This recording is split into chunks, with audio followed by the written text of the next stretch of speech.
학과 역학적 시스템 두 번째 본문 수업을 진행하도록 하겠습니다. 94페이지에서부터 진행을 하겠고요. 자, 지난 시간에 우리가 중력에 대한 거를 이야기를 했습니다. 중력이란 질량에 비례한다라는 말하고, 그 다음에 거리는 제곱에 반비례한다라는 거를 합쳐서 이렇게 표현을 한 번에 해볼 수가 있겠네요. 그래서 중력은 질량에는 비례하고 거리 제곱에 반비례한다 이렇게 되는 거고요. 이거를 뉴턴이라고 하는 과학자가 정리를 해서 운동 법칙이라는 걸로 중력이 작용을 어떻게 하는가 이런 것들을 자세하게 설명을 해놨습니다. 자, 그 내용이 어떻게 적용되는지를 지금부터 살펴보려고 하는 건데요.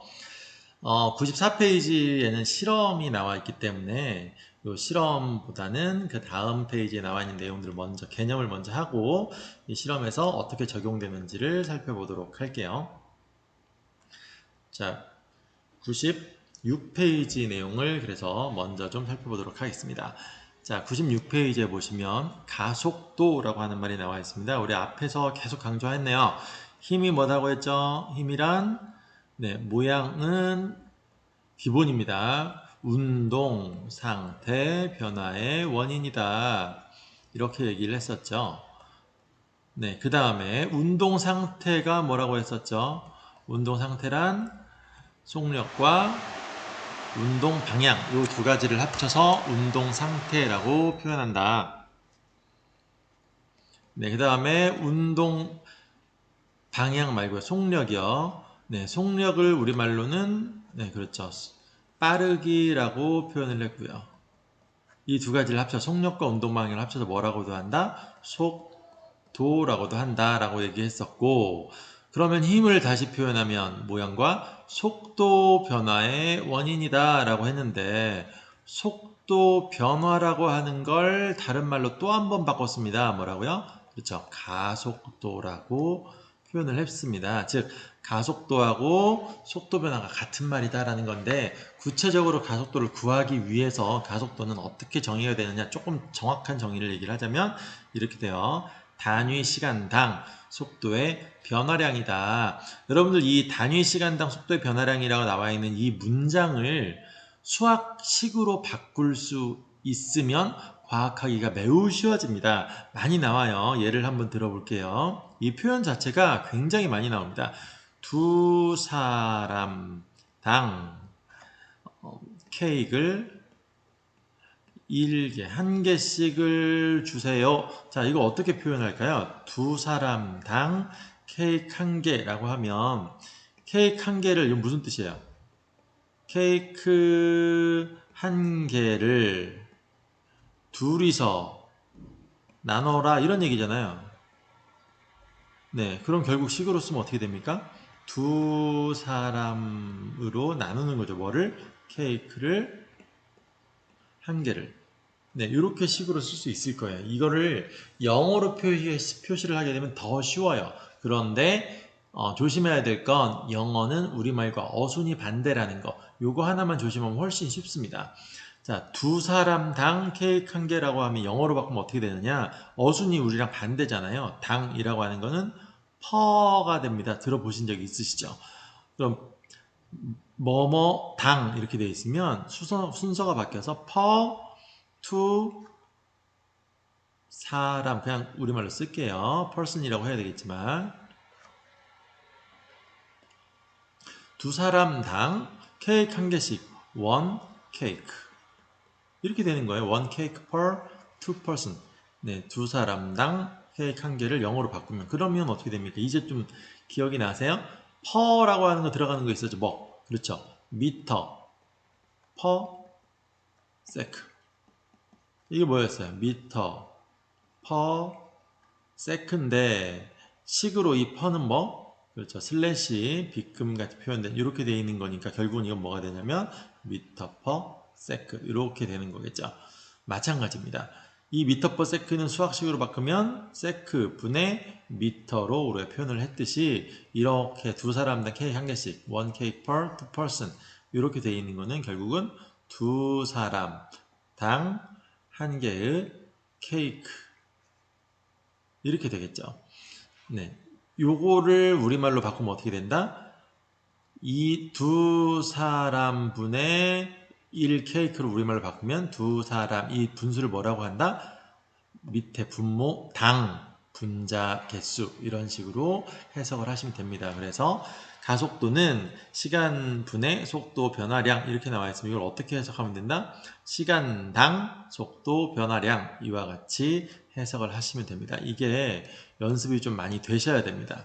그렇게 돼야 이 내용이 전부 단위로 쓰여요. 과학에서는 지난 시간에 선생님이 단위를 강조했지만 단위를 정확하게 알기만 하면 과학 문제는 굉장히 쉬워집니다. 단위를 여러분들이 보는 습관이 지금 안 돼 있기 때문에 과학 문제 푸는 거 이런 것들 어렵고 내용을 알아도 과학 문제가 안 풀리고 이런 일들이 생기는데요. 우리말로 바꾸는 문제 매우 중요하니까 꼭 연습을 해보시고요. 자, 가속도는 시간분의 속도의 변화량이다. 근데 여기서 시간은 정확하게 얘기하자면 시간의 변화량을 얘기를 합니다. 네, 시간의 변화량인데 만약에 시간의 변화량이 뭐 2초, 10초 이렇게 돼 있어요. 자, 그러면 표현이 분수로 있으면 힘드니까 여기 단위 시간이라는 말이 뭐냐면 이 시간을 10초, 20초 이렇게 나와 있는 시간을 2초, 몇 초가 나와도 상관없는데 이 시간을 시간의 가장 최소 단위로 만들어라. 뭐예요? 네, 1초로 만들어라 이런 얘기예요. 1초로 만들면 1은 생략이 가능하니까 없앨 수가 있겠죠. 초 이런 걸로. 초 단위만 남아버리니까 뭘로 바꿀 수 있냐면 다른 단위와 결합시켜서 만들어낼 수가 있다는 거예요. 이런 것들이요. 1초에 10m를 이동했다. 그러면 어떻게 쓰는 거죠? 이 속도는 1초당 10m를 이동했다라고 하는 건데 1초에서 1은 생략이 가능하니까 어떻게 바뀌었어요? 10m per sec 이렇게 변경을 할 수가 있었죠. 한 줄로. 그래서 이렇게 바꾸기 위해서 이건 안 되니까 2초에 당연히 20m 가겠죠. 그럼 어떻게 써요? 2초당 20m 이렇게 쓰면 되는데 이거를 20m per sec 이렇게 쓰면 이상하기 때문에 단위 같지 않잖아요. 그렇기 때문에 이 뒤에 있는 걸 하나의 단위로 만들기 위해서 미터 per sec 이게 아니라 하나의 단위로 만들기 위해서 단위 시간 가장 작은 즉 1초라고 하는 걸 적용해서 하게 되면 미터 per sec라는 걸로 하나의 단위로 바뀔 수 있기 때문에 기본 단위가 되는 시간 1이라고 하는 걸로 만들 수 있게 해라 라고 하는 말이 바로 단위 시간당 이라고 하는 표현입니다. 많이 나오는 표현인데 어려워하실 필요는 없어요. 그럼 이런 건 어떻게 될까요? 단위 부피당 질량. 네, 이거는 밀도라고 하는 개념인데요. 이렇게 정의를 합니다. 그럼 이거 어떻게 돼요? 단위 부피를 나타내는 값 중에 가장 작은 단위로 해라. 1이라고 하는 걸 이용해라. 이렇게 되겠죠. 질량은 킬로그램을 보통 쓰고요. 부피는 뭐 리터 이런 것들을 쓰는데 줄이게 되면 질량을 g이었죠. 그 다음에 부피는 1리터는 1000ml니까 밀리리터를 사용할 수도 있을 거예요. 그래서 어떤 식으로 쓰느냐 1ml당 몇 g이 있느냐 뭐 x 그램 이런 식으로 해서 단위를 만들어요. 그래서 1ml는 1은 생략이 가능하니까 요 뒤에 있는 단위만 정리를 하게 되면 어떻게 됩니까? x 그램 per 밀리리터 이렇게 해서 밀도의 단위는 그램 per 밀리리터구나 이런 식으로 정리가 되는 거예요. 그래서 단위 부피당 질량이라고 하는 게 무엇을 의미하는 건지 정확하게 여러분들이 식으로 바꿀 수만 있으면 굉장히 과학하는데 편해진다라는 걸 좀 기억하시고 문장을 연습을 좀 하셨으면 좋겠습니다. 자, 아래쪽 문장을 한번 볼게요. 계산 문제를 먼저 해야 되겠군요. 미안합니다. 자, 시간의 변화량. 그럼 어떻게 할까요? 계산은. 속도의 변화량이니까 어제 또는 조금 전과 지금 어떻게 변했느냐 이렇게 하는 거겠죠. 변화하는 거니까 변화하기 전과 변화한 후 이렇게 두 가지로 나눌 수 있겠죠. 그래서 변화한 후와 변화한 전을 비교하면 되는 거잖아요. 그래서 어떻게 하느냐 변화 후여가 나중이겠죠. 그래서 나중 속도에서 처음 속도를 빼주면 됩니다. 마찬가지로 시간의 변화량은 어떻게 구해요? 그러면 그렇죠. 나중 시간에서 처음 시간을 빼주면 됩니다. 자, 그런데 여러분들이 문제를 풀어보시다 보면 알 거예요. 우리가 달리기를 한다라고 했을 때도 어떻게 됩니까? 처음부터 시작하면 그 시작한 순간을 뭐라고 하는 거죠? 여기에서 사람이 뛰어갑니다. 준비를 이렇게 하고 있어요. 그러면 달리기를 시작할 때 이 시작한 시간은 뭐가 돼요? 그렇죠. 0초가 되겠죠. 0초가 처음 시간이니까 처음 시간의 경우에는 거의 0이니까 빼줄 필요도 없어요. 그래서 시간이라고만 나와도 이게 시간의 변화량인 이유는 보통은 우리가 시간의 변화량을 따질 때 바로 직전 시간을 0으로 놓고 해버리면 그 직전 시간부터 얼마나 지났는지 지나간 시간만 측정을 하면 되기 때문에 시간이라고만 나오는 경우가 많이 있습니다. 그렇지만 시간의 변화량이라는 거 정확하게 알고 계시면 되겠고요. 자, 그럼 어떻게 구하느냐? 단위를 보시고 구하는 게 제일 좋다고 말씀드렸죠. 속도의 단위 뭐였죠? 네, 미터 퍼 세크요. 처음 속도도 마찬가지로 미터 퍼 세크겠죠. 시간의 단위는 세크를 씁니다. 처음 시간도 당연히 세크를 쓰고요. 그러면 이건 결국 식은 어떻게 되느냐면 처음 시간을 x라고 한번 놔볼까요? 그 다음에 나중 시간을 y라고요. 처음 속도를 a라고 놓을게요. 나중 속도를 b라고 놓고요. 그럼 결국 어떻게 되냐면 처음 시간이라고 하는 거는 x 세크, 나중 시간은 y 세크 이렇게 되겠죠. 자, 헷갈릴 수 있으니까 색깔을 한번 바꿔볼게요. 단위는 파란색으로 해보겠습니다. x 세크, y 세크 이렇게 될 거고 처음 속도는 a 미터 퍼 세크, 나중 속도는 b 미터 퍼 세크 이렇게 되겠죠. 네, 종이 치고 있네요. 자, 10분 후에 또 종이 칠 것 같은데 네, 잠깐만 멈췄다가 할게요. 자, 그럼 요 식이요. 위에 나와 있는 이 식을 한번 다시 정리해보면 어떻게 되냐면 나중 시간에는 y 세크, 그 다음 처음 시간에 x 세크를 다 대입하면 된다라는 이야기죠. 그다음에 속도도 a 세크랑 b 세크를 정리하면 이 식은 어떻게 바뀌느냐 이렇게 바뀌겠네요. b는 속도니까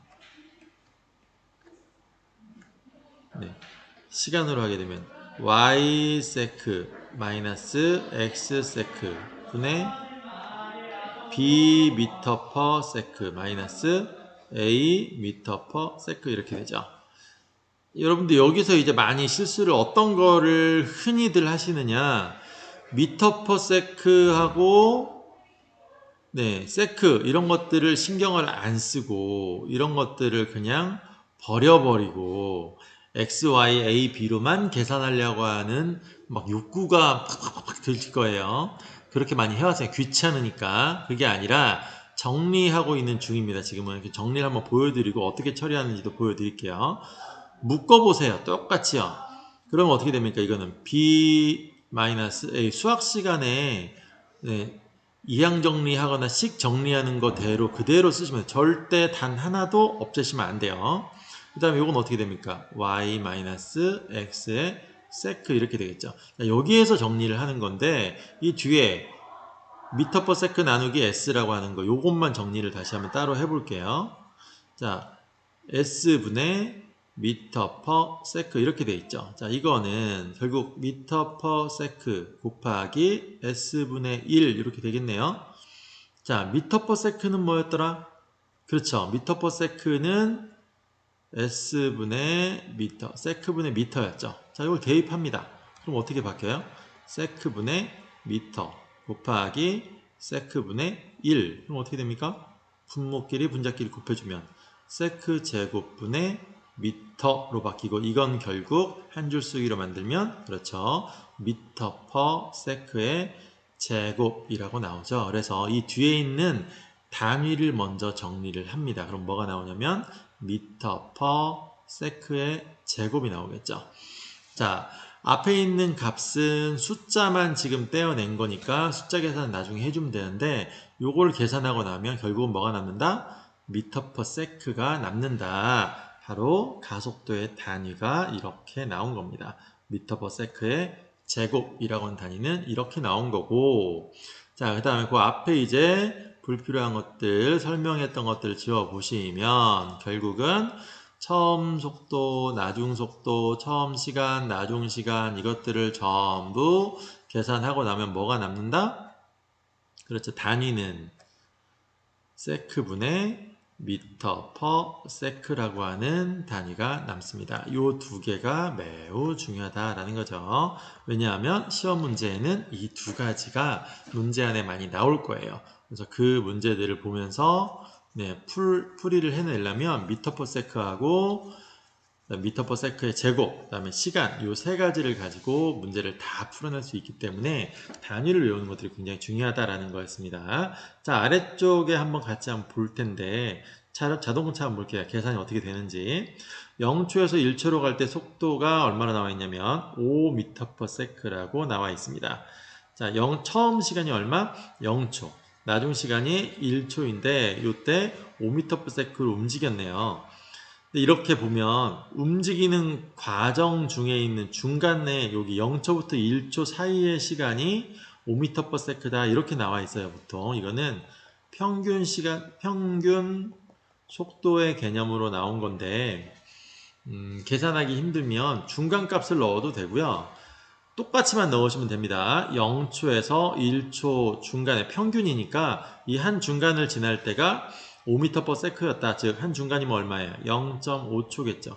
0.5초일 때 5m/s였다. 이런 방식으로 해도 되고요. 또는 0에서부터 출발해서 1초가 될 때 5m/s가 되었다. 이렇게 생각하셔도 상관이 없어요. 어떻게 하셔도 계속 똑같이만 해주시면 된다라는 거. 자, 그 다음 구간을 한번 볼까요? 다음 구간 1초에서 2초 구간을 보게 되면 10m/s가 돼 있네요. 자, 여기서 우리가 파악할 수 있는 건 뭐냐면 0에서 1초 구간, 1에서 2초 구간 이 시간의 차이는 얼마죠? 그렇죠. 1초죠. 자, 1초의 차이가 났는데 위에 속도는 어떻게 변했느냐를 볼까요? 속도는 어떻게 됐어요? 5m/s가 증가했죠. 자, 그러면 얼마일 때마다 그 다음도 마찬가지입니다. 1에서 2초, 2에서 3초니까 결국 이 시간 간격은 1초 간격이죠. 자, 그 다음에 1에서 2초일 때는 10m/s, 2에서 3초일 때 15m/s니까 속도의 차이 얼마? 나중 거에서 처음 거 빼줘야 되니까 5m/s 만큼이 증가했다 나오잖아요. 자, 그럼 결국 마찬가지로 1초당 5m/s가 증가했다. 처음에도 1초당 5m/s가 증가했다. 세 번째도 마찬가지겠죠. 다음을 보시면 3초에서 4초 구간이 아마 나왔을 텐데 20m/s니까 마찬가지로 5m/s가 증가했는데 증가는 플러스로 표현하죠. 얼마나 걸렸어요? 2초에서 3초, 3초에서 4초니까 1초 걸렸죠. 자, 그럼 가속도는 어떻게 구합니까? 가속도는 미터 퍼 세크의 제곱으로 구할 텐데 이건 어떻게 한다? 걸린 시간 분의 속도의 차이로 구한다고 그랬죠. 속도의 변화량, 그 다음에 시간의 변화량 이렇게 구한다고요. 자, 다시 한번 정리를 하면 시간의 변화량 분의 미터 퍼 세크의 변화량으로 구합니다. 자, 그럼 어떻게 됩니까? 시간의 변화량은 계속 얼마예요? 0에서 1초, 1에서 2초니까 전부 1초 간격으로 속도가 변하는데 얼마큼씩 변해요? 1초당 5m/s씩 증가하고 있죠. 자, 그러면 가속도는 계산할 때는 숫자들끼리 하는 것과 뒤에 있는 문자들끼리 하는 것 수학에서 배웠던 거 똑같습니다. S를 미지수 X로요. 그 다음에 미터 퍼 세크를 Y로 놓으면 이건 뭐예요? X 1X 분의 5Y잖아요. 네, 그러니까 그냥 똑같이 5X분의 Y로 정리를 할 수 있겠죠. 네, 이렇게 정리하시면 되는 겁니다. 그래서 지우거나 하지 마시고 그냥 마음대로 생략하지 마시고 나와 있는 단위 그대로 살려서 계산하는 습관을 좀 들이셔야 과학을 잘할 수 있고요. 훨씬 더 복잡한 문제들도 굉장히 간단하게 풀어낼 수 있게 됩니다. 자, 그러면 어떻게 됩니까? 네, 이 값을 구하면 그렇죠. 5m/s의 제곱 이렇게 되겠죠. 네, 그러니까 결국 가속도는 5m/s 제곱이라고 하는 가속도로 처음부터 끝까지 5m/s 제곱으로 변화하고 있는 운동이다라는 거고, 가속도 값이 처음부터 끝까지 계속 일정하잖아요. 5m/s라는 값으로. 그래서 가속도가 일정한 운동이다 라고 얘기할 수 있겠죠. 네, 그 가속도가 일정한 운동을 줄여서 일정하다라고 하는 건 그렇죠. 등자가 있었죠. 그래서 뭐라고 부른다? 등가속도 운동이다 라고 문장에 나와 있죠. 아래줄에 보시면 네, 등가속도 운동이 뭐라고요?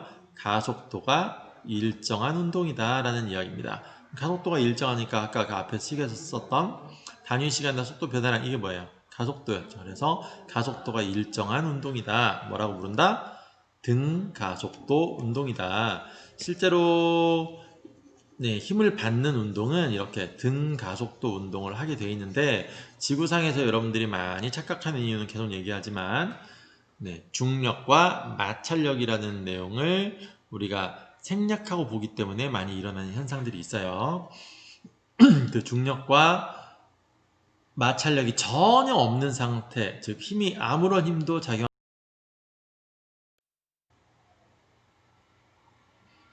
네, 중력과 마찰력이 전혀 작용하지 않는, 아무런 힘도 작용하지 않는 운동은 뭐라고 불렀어요? 기억납니까? 힘이 작용하지 않으면 운동 상태가 변화하면 안 될 거고, 자, 힘이 작용하지 않으면 운동 상태, 즉 속력과 방향이 전혀 변화하지 않을 테니까 속력과 방향이 변화하지 않는다. 다른 말로 속력과 방향이 일정하겠죠. 그래서 속력이 일정한 거 뭐? 등속. 방향이 일정한 건 직선이라고 불렀죠. 그래서 등속 직선 운동을 하게 됩니다. 어떤 경우에 힘이 작용하지 않으면. 힘이 있게 되면 속력의 변화 또는 운동 방향의 변화가 뭔가 생겨야 되니까 속력 또는 운동 방향을 합쳐서 뭐? 속도의 변화가 생기게 된다. 그래서 속도 변화는 다른 말로 또 가속도가 생기게 되니까 힘이 있게 되면 이런 운동을 하게 된다는 거예요. 가속도 운동을 하게 된다는 거예요. 근데 힘이 일정하게 있어요. 가하긴 가하는데 계속 똑같은 힘을 가하면 가속 속도의 변화도 일정해지기 때문에 가속도가 일정한 무슨 운동? 등 가속도 운동을 하게 된다. 자, 다들 이해되셨죠?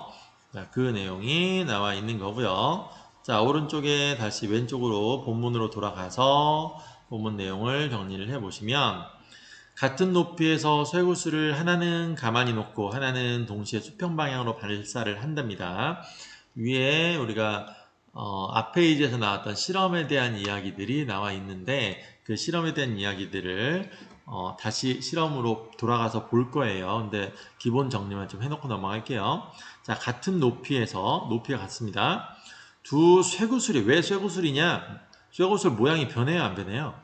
네, 안 변하죠. 그래서 모양 변화가 일반적으로 떨어뜨린다고 변하는 게 아니니까 모양 변화가 없다 이 얘기하려고 쇠구슬 나온 거예요. 그러니까 모양 변화는 우리가 신경 쓰지 말아라라는 이야기입니다. 자, 쇠구슬 중 하나는 그냥 놔요. 그리고 하나는 수평으로 던집니다. 자, 하나는 제자리에다 그냥 놓고요. 어떤 특정 높이에서 지면이 이렇게 있으면 일정 높이에 놔두고, 하나의 쇠구슬은 뭐한다? 네, 수평으로 던집니다. 진표면에 완전히 수평으로 던져요.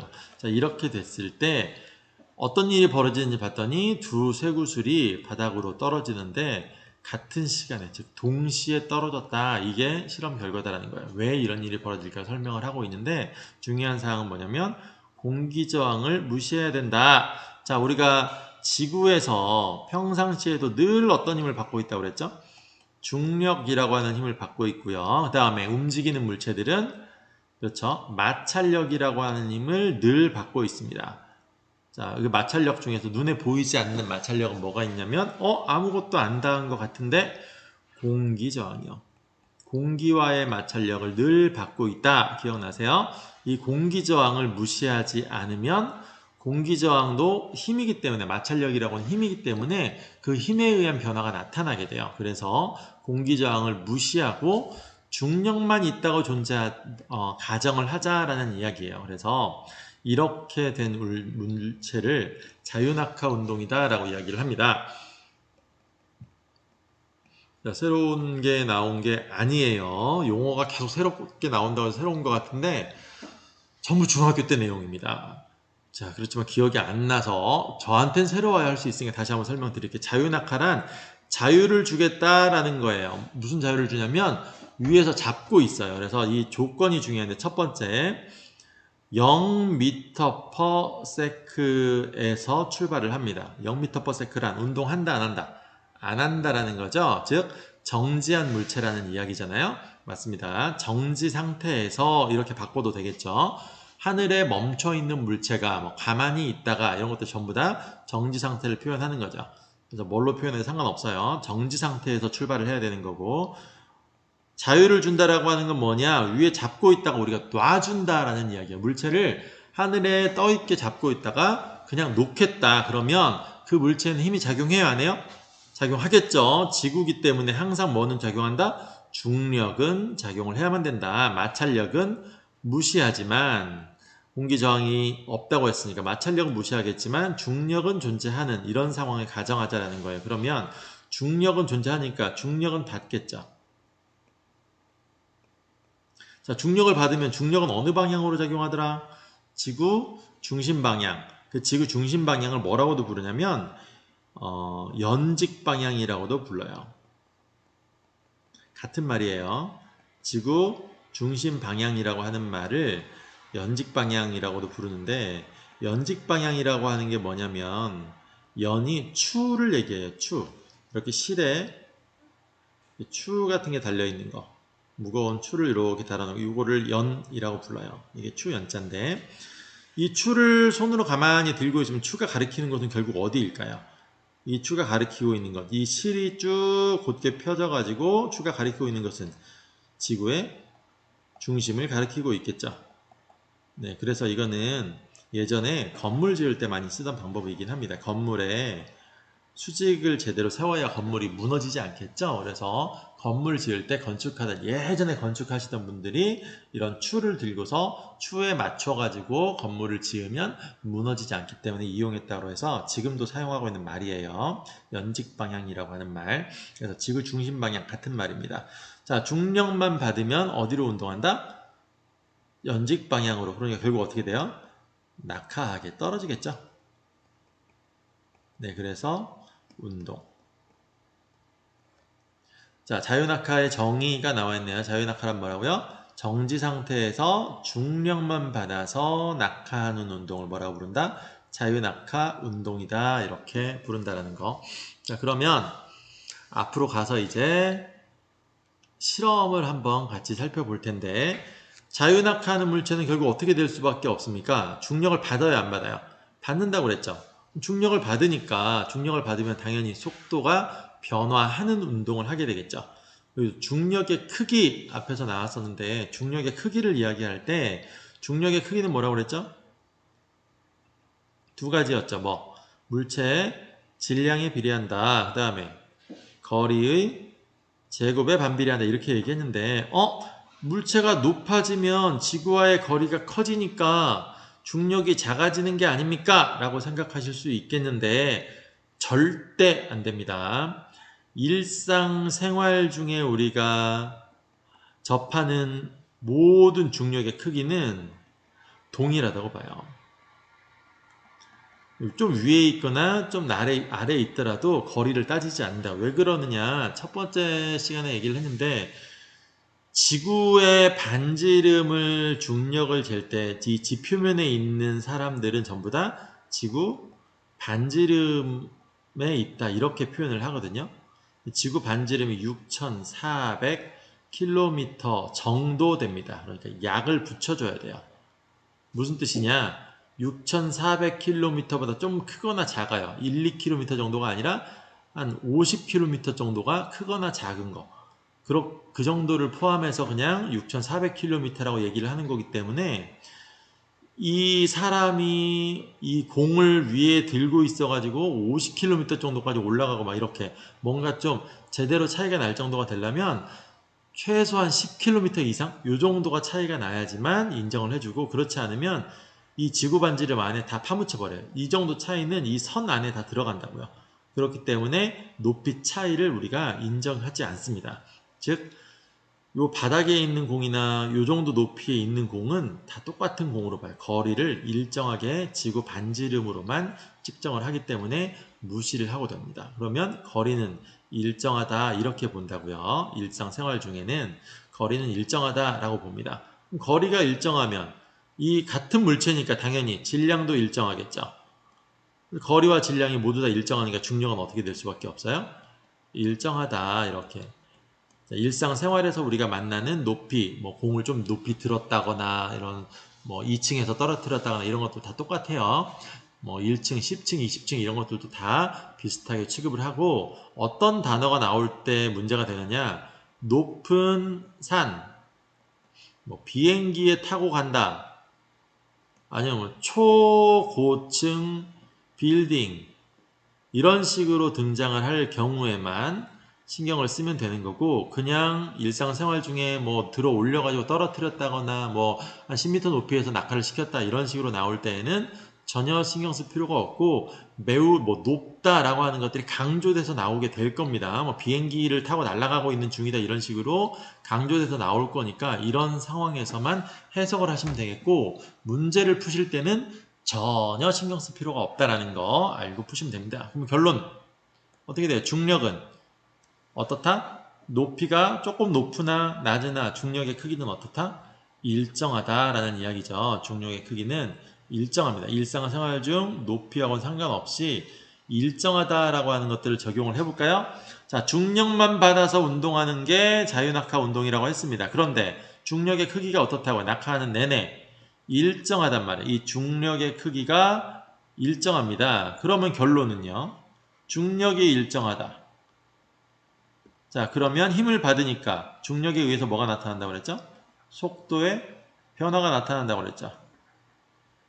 속도 변화는 다른 말로 그렇죠. 가속도가 나타납니다. 뭐에 의해서? 중력에 의해서 가속도가 나타나는데 중력이 일정화됩니다. 그럼 어떻게 돼요? 가속도도 당연히 일정해지겠죠. 그럼 무슨 운동이 될 수밖에 없어요? 일정하다는 그렇죠. 등 가속도 운동이 된다. 정리가 되시나요?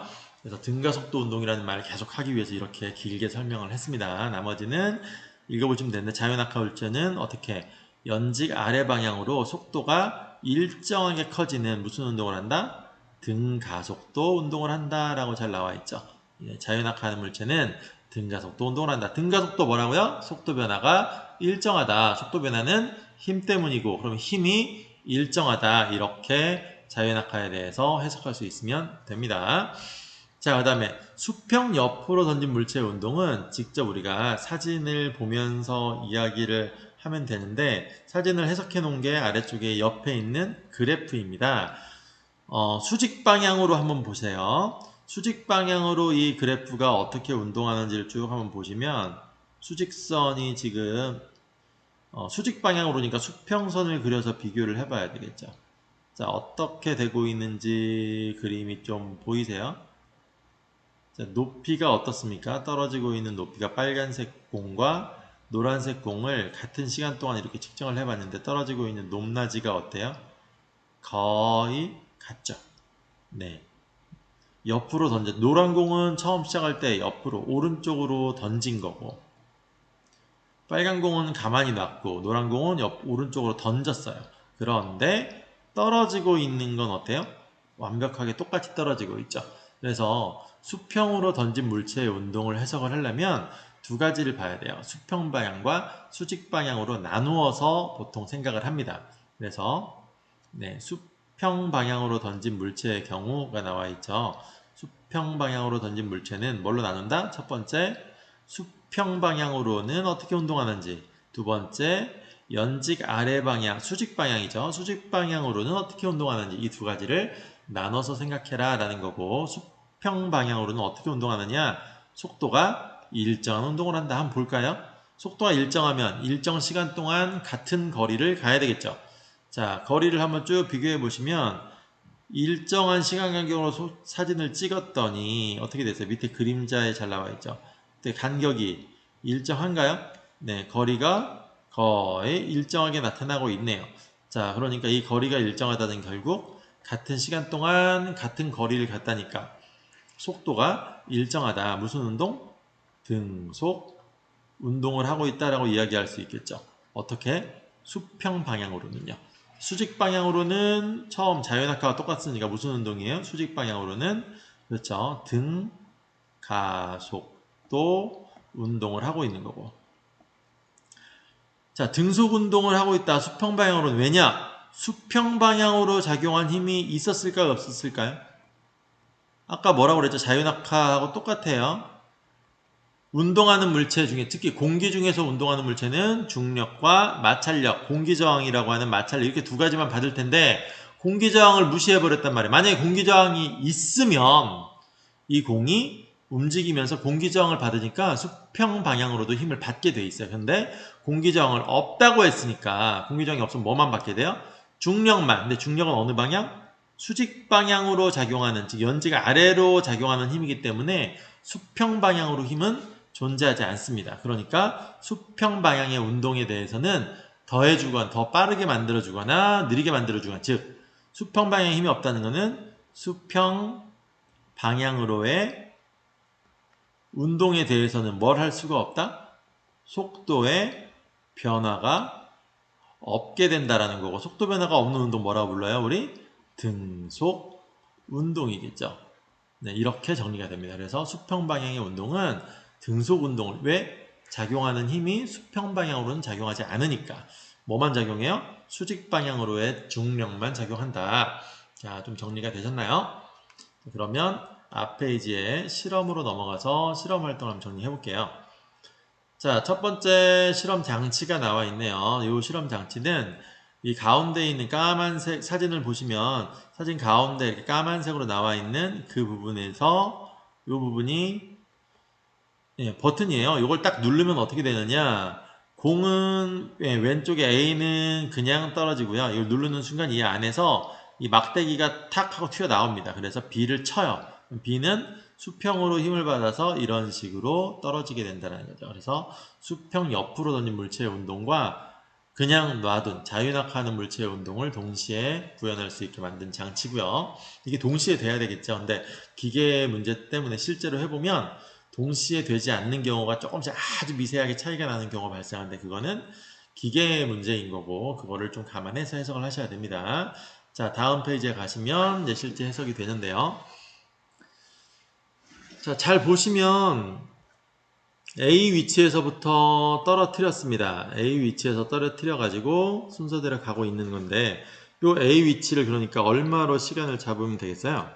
처음 출발이니까 저 0초로 잡으면 될까요?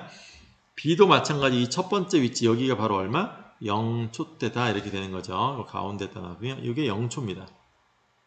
이 시간이. 자, 그 다음에 여기죠. 자, 여기가 몇 초냐면 0.1초 간격이라고 분명히 위에 나와 있죠. 문제 설명에 0.1초 간격으로 했으니까 여기는 0.1초일 때.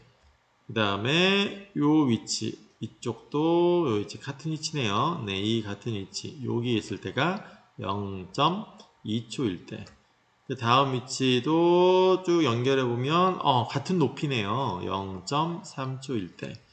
그 다음도 마찬가지로 같은 위치 0.4초일 때고 마지막도 출발부터 도착까지가 같은 위치네요.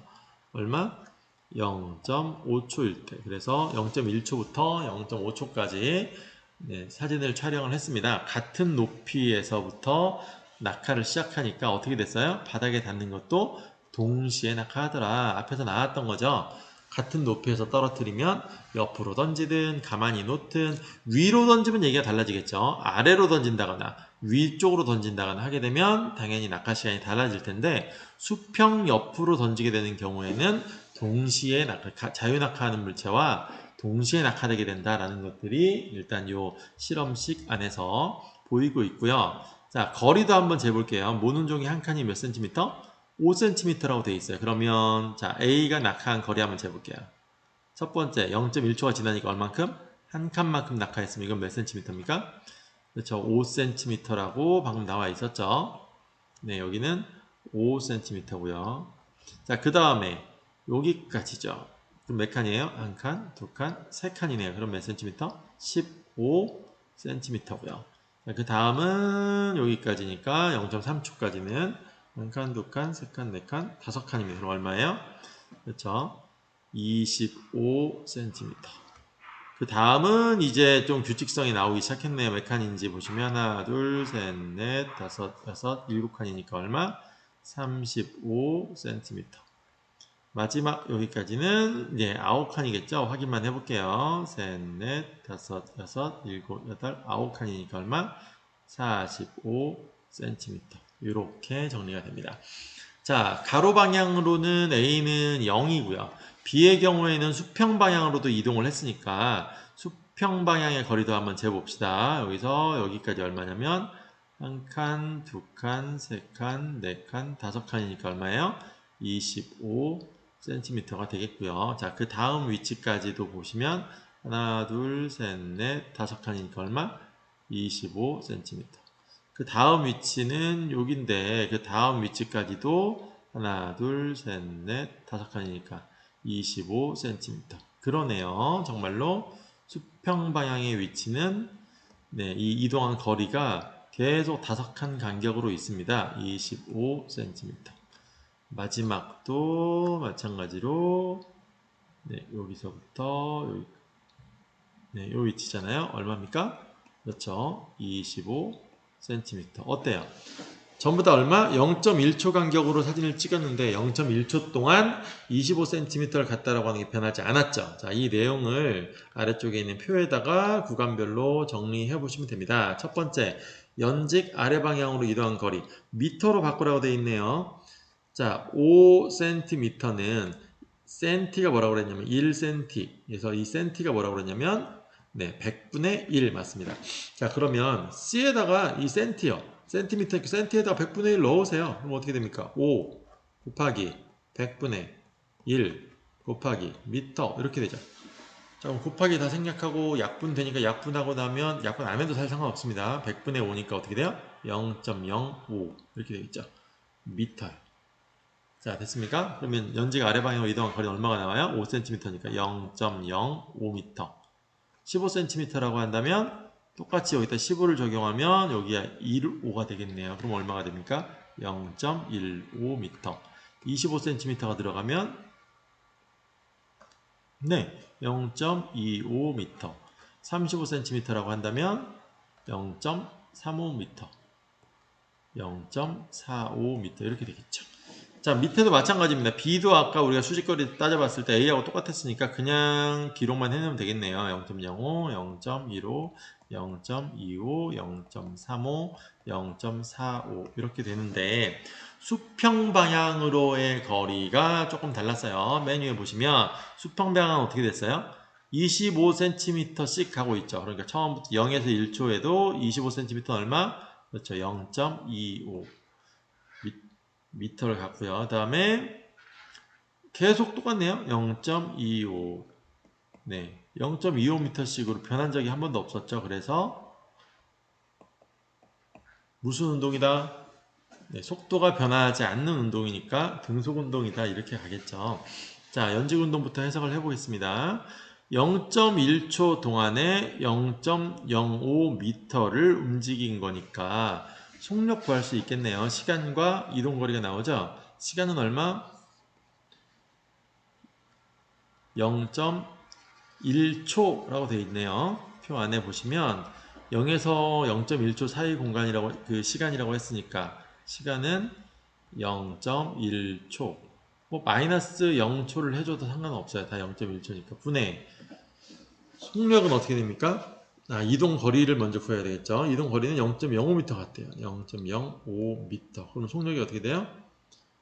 0.1초 분의 0.05m니까 미터 퍼 세크를 먼저 빼놓고요.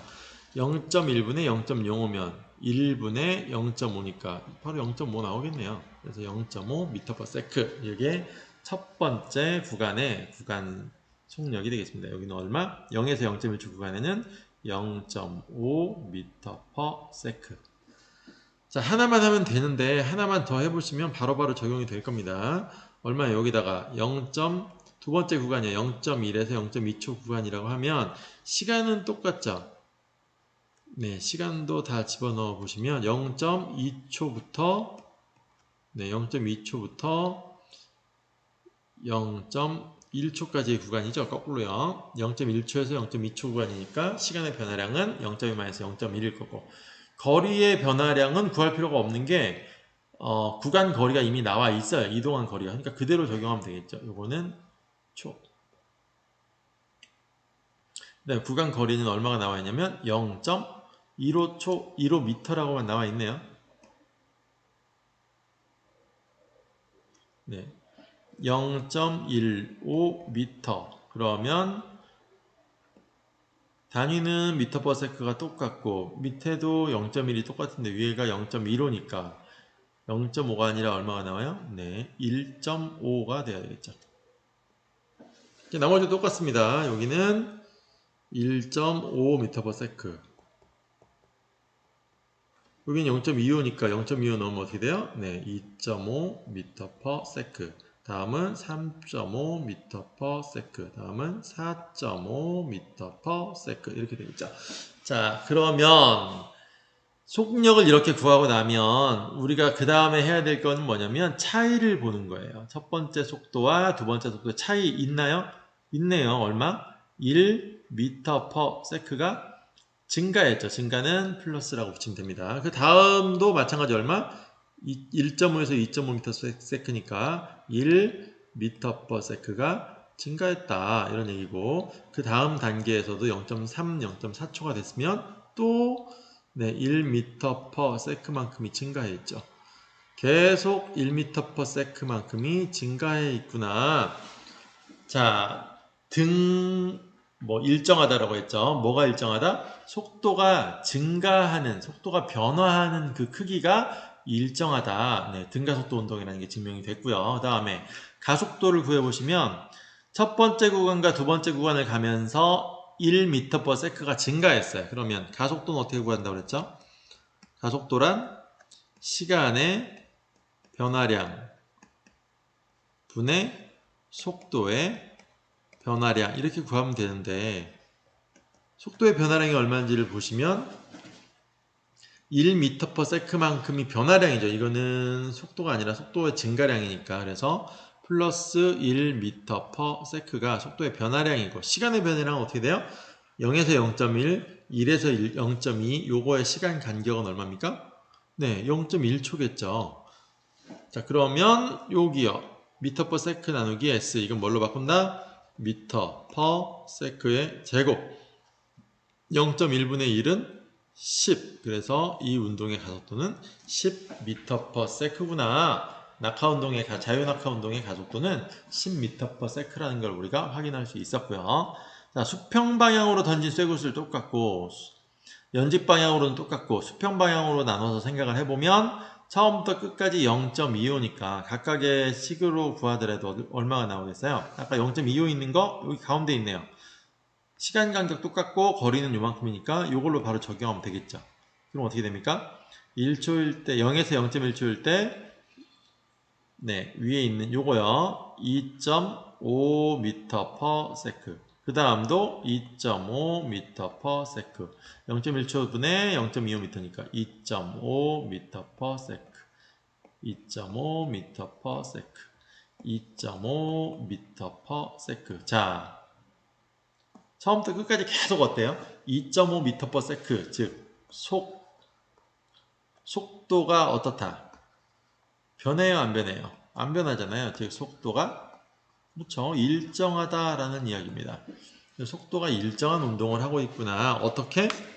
가로 방향이요. 수평 방향으로 이동한 구간 거리를 측정해 봤더니 속도가 일정한 운동을 하고 있다라는 걸로 정리가 되네요. 자, 이렇게 표에 나오는 것들 다 정리할 수 있게 한 번씩 풀어보시기 바라고요. 이와 같은 방식으로 해서 여기 실험 탐구에 대한 내용이 다 끝났고 아래쪽에 있는 질문 문제들도 한번 살펴보시면 지금까지 설명한 내용일 거예요. 운동의 공통점과 차이점 뭐라고 그랬죠? 공통점은 수직 방향으로는 똑같이 등 가속도 운동을 한다. 차이점은 뭐예요? A는 수평으로는 움직이질 않는데 B는 수평 방향으로도 움직여서 무슨 운동으로? 등속 운동으로 하게 된다라는 거. A와 B가 낙하할 때는 등 가속도, 속도가 계속 증가하는 운동을 하게 되는 거고 차이점은 B는 수평으로도 가는데 이 수평으로 가는 거는 등속 운동을 하게 된다는 거 정리하시면 되겠고요. 최고술 A와 B의 운동 방향에 따른 속도 변화를 물체에 작용한 힘과 관련지어 보면 힘을 오른쪽으로 주면 운동 방향 어떻게 되겠어요? 오른쪽으로 변해 가겠죠. 근데 정확한 건 뭐냐면 운동 방향의 변화가 힘의 방향과 같이 일어난다라는 거 알고 계시고요. 이 반례가 되는 이거를 벗어나는 예는 다음 시간에 다다음 주가 이제 되겠는데 실제로 얼굴 볼 때 설명을 다시 한번 해드리도록 하겠습니다. 여기까지 96페이지에 나와 있는 물체 운동 분석하고요. 그다음에 앞쪽으로 넘어가서 94페이지와 95페이지에 있는 탐구까지 같이 봐드렸고요. 이 등가속도 운동에 대한 내용이 조금 더 나오고 그리고 나서 중력과 자연현상에 대한 내용들이 나오게 됩니다. 구체적인 수치가 이제 등장을 할 거예요. 그 구체적인 수치에서부터는 다음 강의에서 다시 살펴보도록 하겠습니다. 수고하셨습니다.